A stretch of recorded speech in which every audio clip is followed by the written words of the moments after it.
আসসালামু আলাইকুম সুপ্রিয় দর্শক, আশা করছি আপনারা সবাই অনেক ভালো আছেন, সুস্থ আছেন। আমি পাঁচ বেবি থেকে জাকিয়া সুলতানা বলছি। তো আজকে খুব বৃষ্টি হচ্ছে, আসলে কদিন হলেই বৃষ্টি হচ্ছে সারা বাংলাদেশেই। তো আমার বাড়ির পাশে টিনের চাল আছে, আর টিনের চালে বৃষ্টি পড়লে আমার সেই শব্দটা ভীষণ ভালো লাগে। টিনের চালে বৃষ্টির একটা আলাদাই রিদম তৈরি হয়, একদম রিমঝিম রিমঝিম শব্দ লাগে আমার কানে, আর এটা আমি খুবই উপভোগ করি। যদিও থাই গ্লাসগুলো লাগিয়ে দিলে বৃষ্টির শব্দটা অনেকটাই কমে যায়, কিন্তু আমার একটু খুলে দিলে কিংবা ব্যালকনিতে গিয়ে দাঁড়িয়ে 5 মিনিট হলেও বৃষ্টির শব্দটা উপভোগ করে আসি।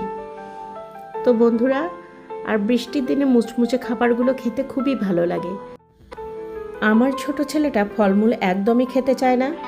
এত ভালো ভালো জাতের আম বাড়িতে, কাঁঠাল কতগুলো বাবার বাড়ি থেকে নিয়ে এসেছিলাম, 13টা কাঁঠাল আনা হয়েছিল। সবাইকে দিয়ে থুয়ে খেতে খেতে এখনও পর্যন্ত ফ্রিজে কাঁঠাল আছে, কিন্তু তার মুখে একটা টুকরাও আমি তুলতে পারিনি এখন পর্যন্ত। পাকা আম খেতে চায় না, একটাও জাম খায়নি। লিচু একদিন ভয় দেখিয়ে 4-5টা খাইয়েছিলাম। তো এই আর কি পরিস্থিতি বাড়িতে, তাকে কোনো ফল খাওয়াতে পারি না। কলা পেকে শেষ হয়ে যাচ্ছে, পেয়ারা পেকে নষ্ট হয়ে যাচ্ছে। আর বর্ষাকালের ফল বোঝেনি তো, পেয়ারা এগুলো বেশি নরম হয়ে গেলে পোকা হয়ে যায় ভিতরে। তো ছেলেকে কিছুতেই খাওয়াতে পারিনি। তো আমি খাচ্ছি, আমার বড় ছেলেটা চিটাগাং চলে গেছে। তো এই হয়েছে আমার অবস্থা। আপনারা ভাববেন যে এই মহিলা কি পাগল নাকি, এতগুলো কথা কেন শেয়ার করছে। আসলে এজন্য বলছি, রাজ্যের যত ভাজা পোড়া আমার ছোট ছেলেটার প্রিয়, রাজ্যের যত ফাস্ট ফুড আছে আমার ছোট ছেলেটার প্রিয়। চকলেট, আইসক্রিম এইসব খাবে, একটা ফলমূলও সে মুখে তুলবে না, তার নাকি ভালো লাগে না ফল খেতে। এই আর কি অবস্থা। খাবে, তবে আমের জুস তৈরি করে দিতে হবে, মিল্কশেক তৈরি করে দিতে হবে সবসময়, এইরকম করে সিস্টেম করে খাবে, মানে আমাকে খাটিয়ে নেওয়া আর কি, সেই বুদ্ধি তাদের। তো বন্ধুরা, সন্ধ্যাবেলায় একদম ঝুমঝুমিয়ে বৃষ্টি পড়ছে, চায়ের সঙ্গে এই পাঁপড়গুলো খেতে দারুণ লাগবে। বাড়িতে তৈরি করেছিলাম আলুর পাঁপড়, সেটাই ভেজে নিচ্ছি। আর এত সুন্দর একটা গোল্ডেন কালার আসছে ভাজার পরে। তো দেখতেই পাচ্ছেন পাঁপড়গুলো একদমই ভাজা হয়ে গেছে। দোকানের কেনা পাঁপড়ও একটু বড় পাঁপড়গুলো ছিল কিছুটা, সেটাও একটু দিয়ে নিয়েছি।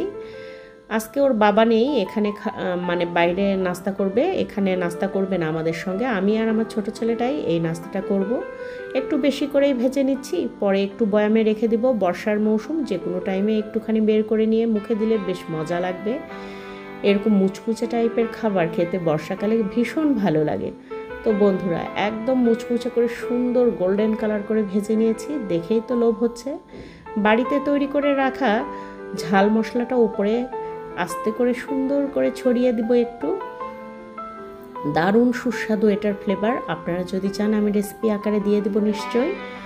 তো বন্ধুরা, আপনাদের কেমন কাটছে এই বর্ষার দিনগুলো সেটা কিন্তু কমেন্টে জানাতে পারেন। আর আজকের আমার বর্ষাকালীন এই পাঁপড় ভাজার ভিডিওটা কি ভালো লাগলো আপনাদের? ভালো লাগলে ছোট্ট একটা লাইক কিন্তু দিতে পারেন। সেই সঙ্গে চ্যানেলটি সাবস্ক্রাইব করা না থাকলে সাবস্ক্রাইব করে দিয়ে পাশে থাকা বেল আইকনটি বাজিয়ে দিবেন। সব বন্ধুরা ভালো থাকবেন। ধন্যবাদ। আল্লাহ হাফেজ।